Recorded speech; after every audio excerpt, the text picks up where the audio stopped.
Hope we aren't... Oh, wait a minute. Well, we're all friends here, right? We've been through so much together. It's just a small family dispute. It's not something our guests should trouble themselves with. In fact... What are you getting at, Traveler? When guests are around, families are often on their best behavior. And I... just... Thank you.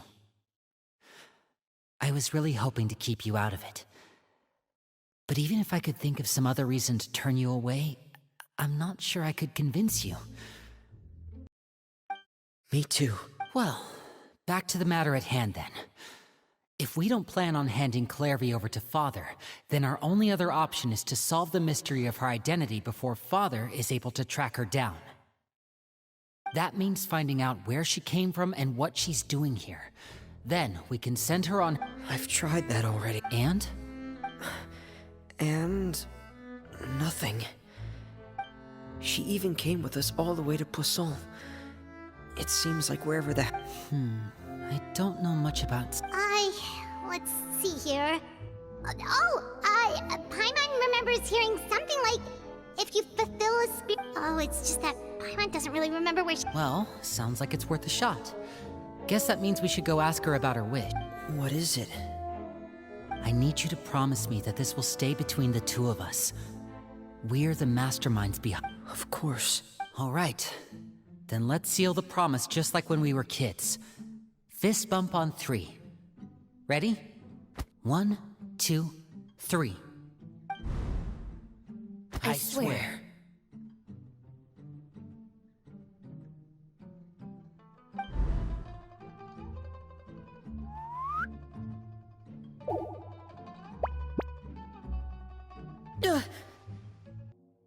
Whoa!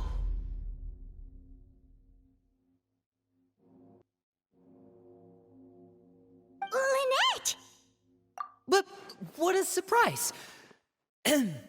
What brings you here, dear sister? And, when exactly did you get here?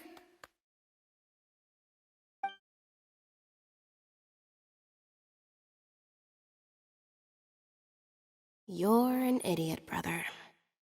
And you too, Fremine. You 3, Traveler, and you 4, Paimon. Wait, what did we do? I've seen Clairvy around the House of the Hearth before. I hadn't seen her in Poisson, so I figured she must not have come with us.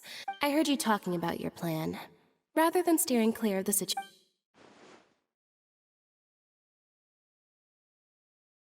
If you don't agree, I'll have no choice but to report everything back to Father. Simple as that. What is this place? Somewhere long forgotten by everyone. It used to be no one comes here anymore. Nor does anyone care about what once happened here. Although, it was before I became a Harbinger.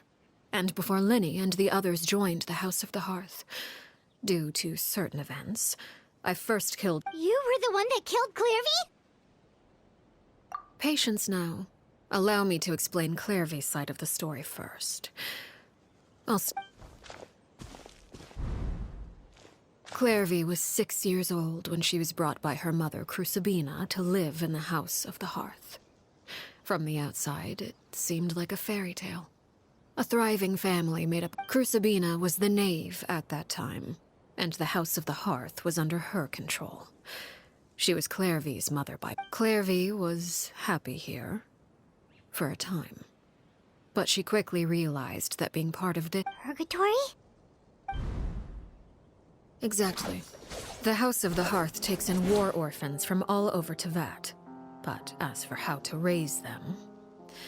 that depends entirely on... Crucibina came up with a novel idea. She would teach the children to fight. Force them to duel each other, and then...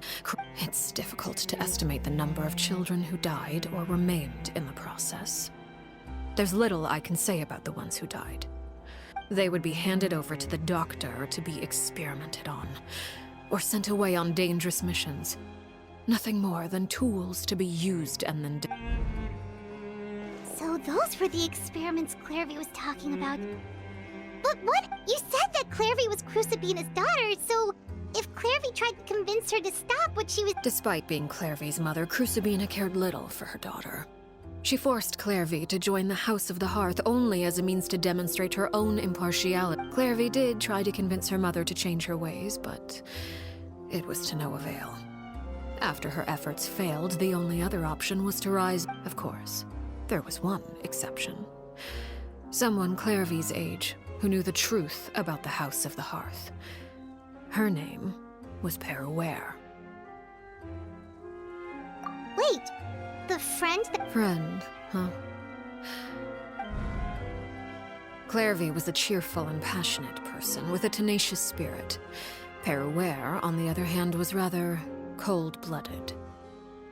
Her cold-blooded nature allowed her to see through Crucibina's facade. Yet, it was also this cold-bloodedness that prevented her from acting against it. Despite their differences, the two became fast friends, united by their knowledge of the truth. Clairvy told Peruere that she hoped to create a— There may have been a certain naivete to her ideas, but Clairvy proved her determination many times over. She tried countless times to run away, ask for help. Even with her body racked with pain, she would still stand on her tiptoes and open the window at night.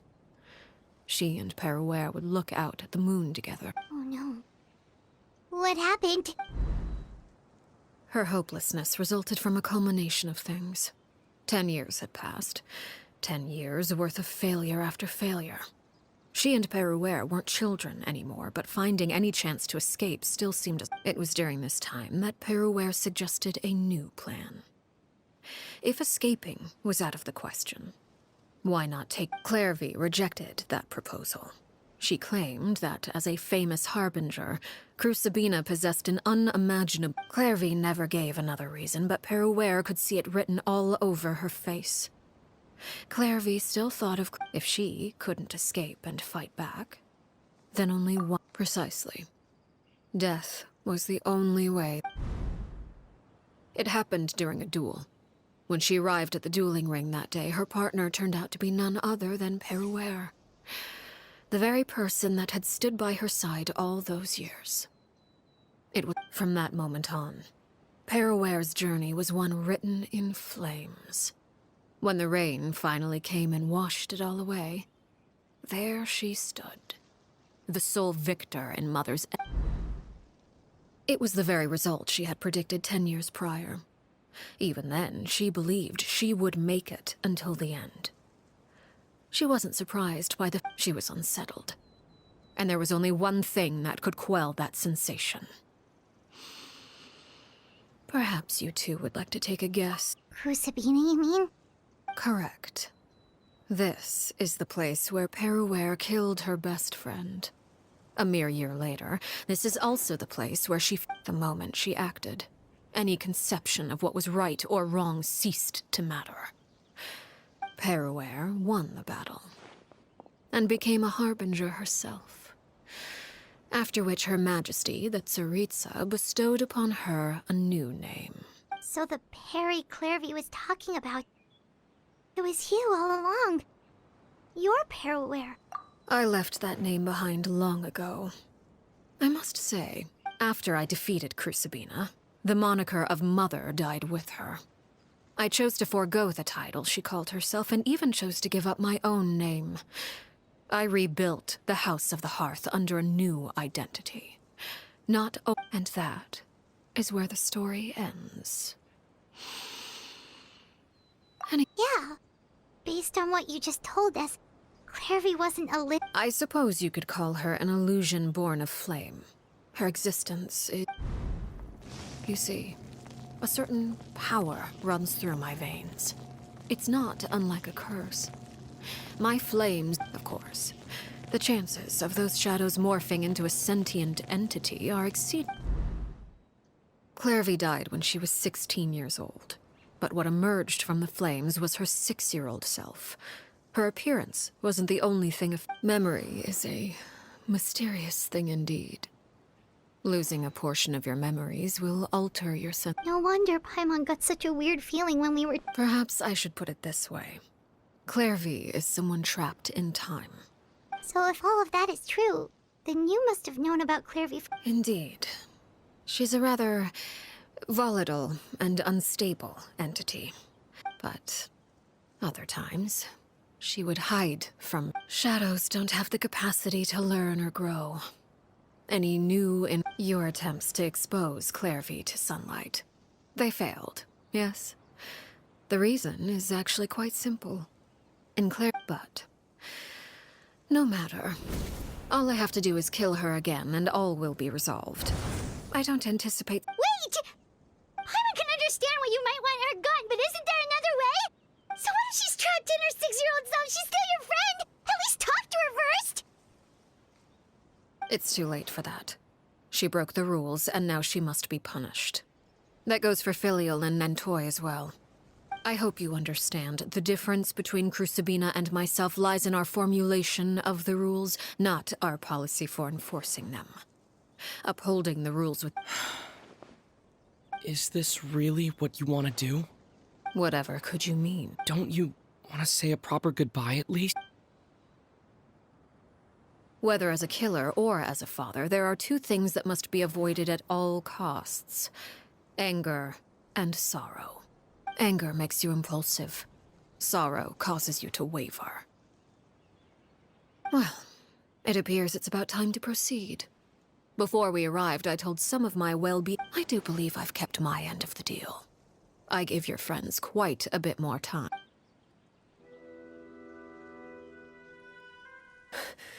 Wait. Beat. Father in a duel? Impossible. Father is way too strong.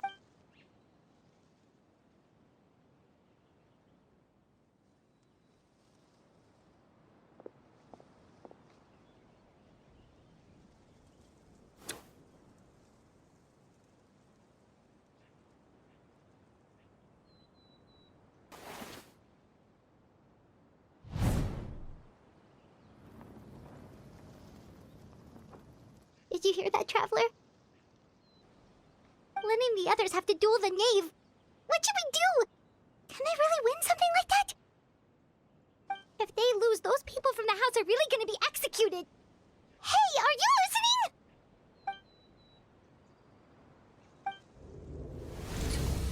Don't you want to say a proper goodbye at least? Anger makes you impulsive. Sorrow causes you to waver.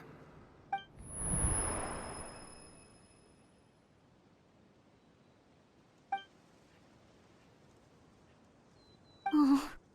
Looking at that expression on her face, she seems really serious about this. Guess that means there's no chance she's throwing the duel on purpose, huh?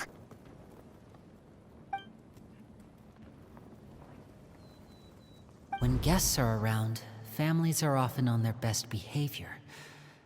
And When the time comes, make the choice that you deem most appropriate in the situation, and lend your help to the House of the Heart. What's wrong, Traveler? Hey, where are you going? Traveler?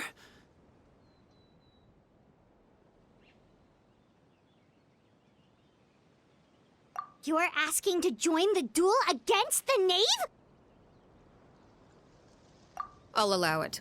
We do have a ready-made dueling ring at our disposal, after all. All I would advise is this. Keep a firm grasp on your weapon, and give it your all. Any less. And you...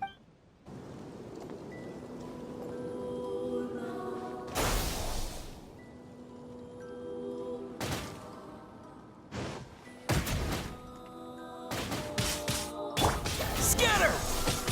Yeah! Time to shine! Watch out for Father's movements! Torn to oblivion!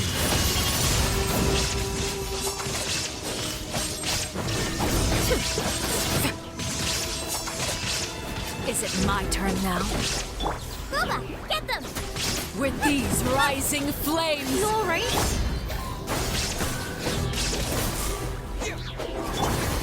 May I present? Yeah! Is it my turn now?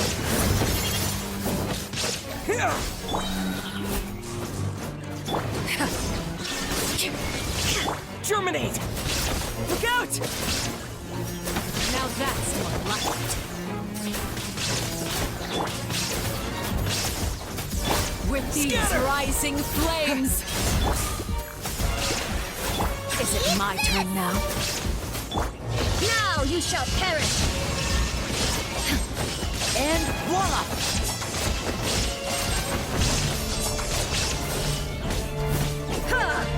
With the fall of darkness, destruction shall rise. Let my name echo in song! Have a taste of purgatory. Father's even stronger than I expected. Like a fly tangled in a web.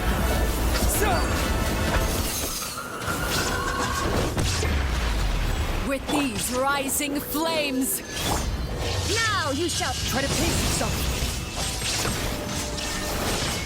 Is it my turn now?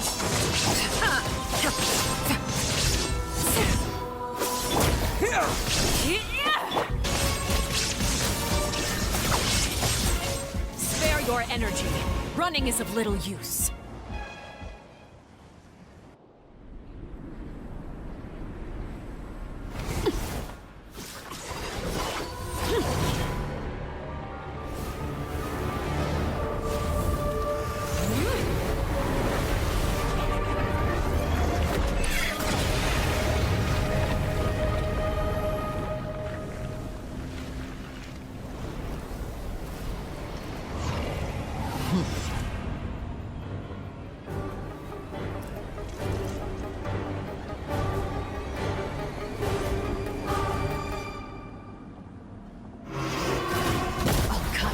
Illusion shattered! My blade is all that remains. Scatter!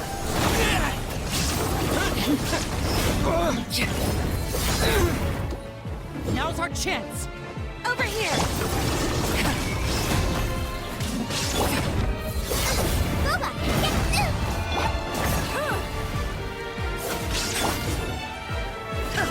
There is no escape!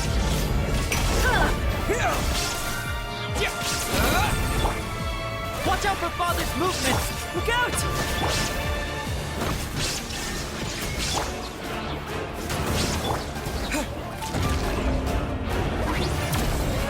Scatter! Spring forth! The sun and moon are set. Over here! All hope has been extinguished. There is no escape! Let my name echo in song!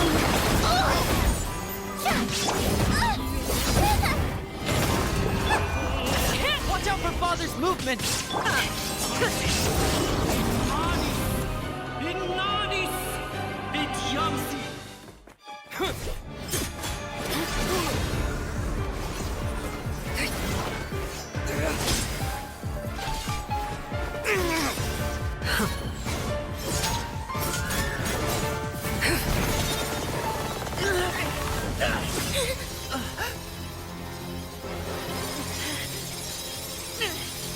You should know better than to crowd in one place.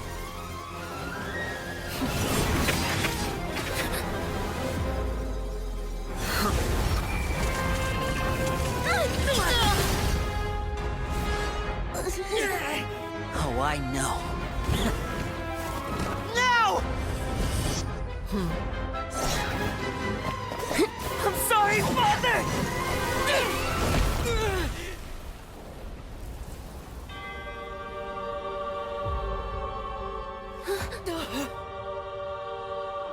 Sorry for what? This pitiful excuse for an attack.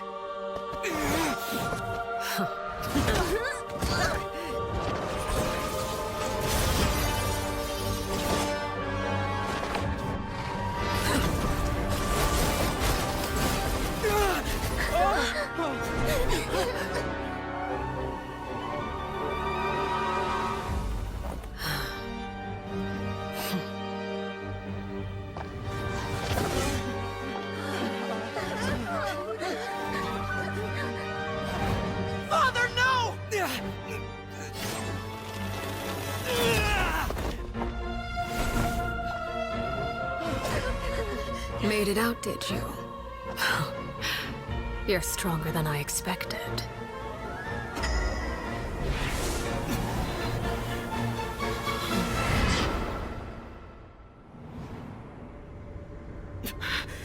A crimson moon? I can't move.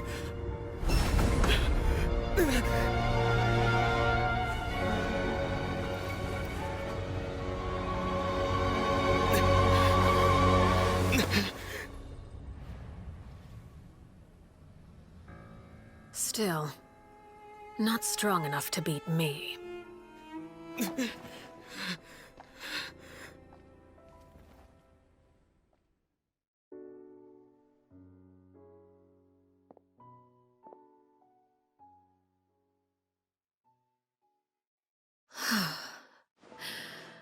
I believe we can end things here. It's not often that we get to enjoy the company of guests after... Brother, are you all right? Linny, given that I am the victor of this duel, as agreed, the punishment... No! I never thought things would end like... However, everyone involved in the duel demonstrated a remarkable level of strength and determination. In light of... Elwar, the bottled flames I gave you for safekeeping. Yes? I wasn't sure what they were for, but I've kept them. Wonderful. Then, Bottled flame? indeed, they're the product of a secret experiment. Under certain special circumstances, flames can be extracted from my person and preserved. Once ingested, searing pain will spread across every inch of your body. No harm will come to you physically, but if you can withstand the pain. When you awake, you'll have forgotten everything you know about the House of the Hearth. In other words, administering this concoction will kill the version of you that grew up.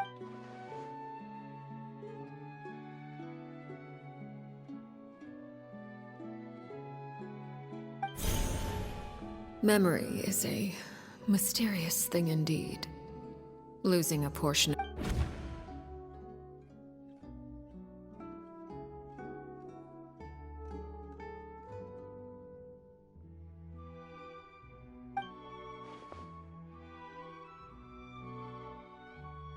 So, you're just... You misunderstand. Memories are extremely important. Once consumed by flame, the version of you standing before me will die. And Even so, I'm sorry, Father. I'm sorry I let you down. But I really... don't cry, filial. You haven't left the house yet, so there are still rules to be followed, yes? Remember what I taught you. Anger makes you impulsive, sorrow causes you to waver. Of course. Dry your tears, and go pursue the life you... Yes, Father. Chaplot, Foltz, Elwar. Take them back to Poisson. I prepared 3 extra vials of bottled flames. As for whether to take them... Goodbye, children. The next time we meet, I will no longer be your father. Thank you for all you've done for the house.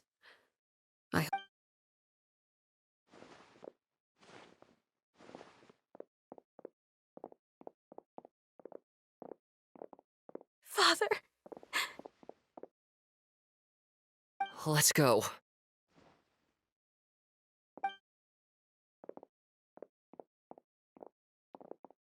Here, grab my arm, Linny. Thank you.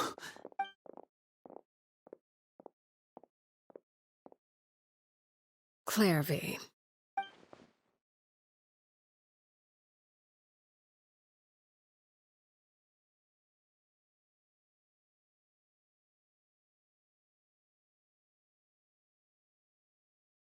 Can we talk now?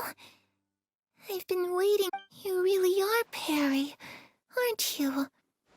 I haven't seen... Wait, did I somehow travel to the future? Neither.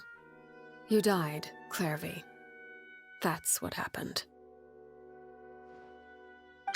You could have at least sugarcoated it a little! Look, she's done speechless! Huh? That's it? You accept? Yep. If that's what Perry... Plus, I don't really need to know why I'm like this. I'm more curious about what happens in the future. Can you tell me about it? You never stopped trying to defy. At first, no one believed you. Later on, you tried to run away. Still, you never gave up. Mother hoped that through ruthless duel, but you called on everyone to unite, to fight to a draw in order to reduce casualties. You tried everything you could think of, but every attempt ended in failure. Still, you never turned your sword on Crucib. For the last 16 years of my life, I've done everything I can to fight for freedom. But now... I never imagined I would say something like that. I must have been feeling really worn, but somehow, I still think I understand. According to Mother's plan, if I could do it all over again, I still don't think I would make a different choice. Is that so? Even now, But as the head of the House of the Hearth, and as the children's father, I've tried to give them... It's something I discussed with the Eudex of Fontaine. The children who want to leave the house will have their memories wiped clean of all... Of course, I won't simply hand freedom to them on a silver platter. They have to fight for it and prove... That's more than enough. You know, Perry, I think you're a pretty... I'm really happy that you're the one who took over the house. I guess I do have one regret, though. I still haven't seen the outside world. Well, it just so happens that our dear guests over here have been to many nations and traveled to countless places. Really? Of course! We've traveled all over the place.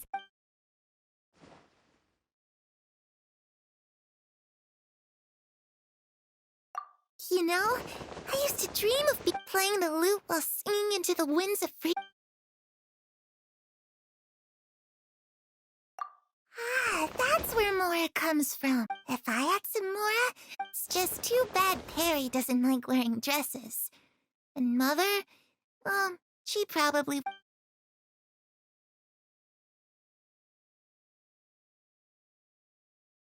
Those yokai... I once saw a drawing of this one guy with horns... Oh, sounds like you're talking about an Oni.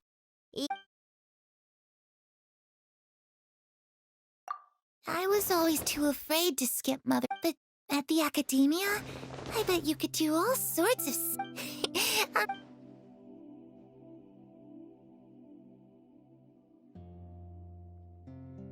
The situation was super dangerous. Lenny and Lynette were... Oh no! Don't worry. We were able to turn the situation around super quickly. All thanks to How'd you do that? Come on, tell me! Ahem! Okay.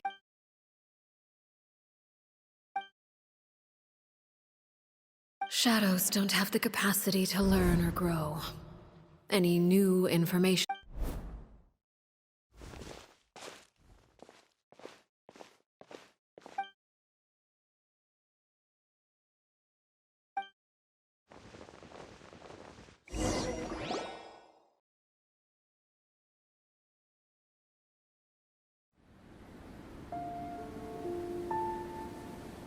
Clairvy.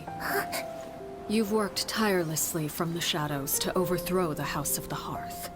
Now, by my authority as the Knave, I shall announce how this matter ends. You are hereby expelled from the House of the Hearth. You are no longer tied to this place, nor are you bound by its rules. You're saying that I can finally leave? I get to experience the outside world as well? Oh, I almost forgot. There's no getting older for me.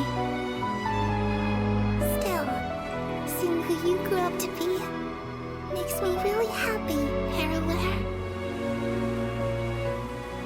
Take care of yourself. Goodbye. May we meet again someday.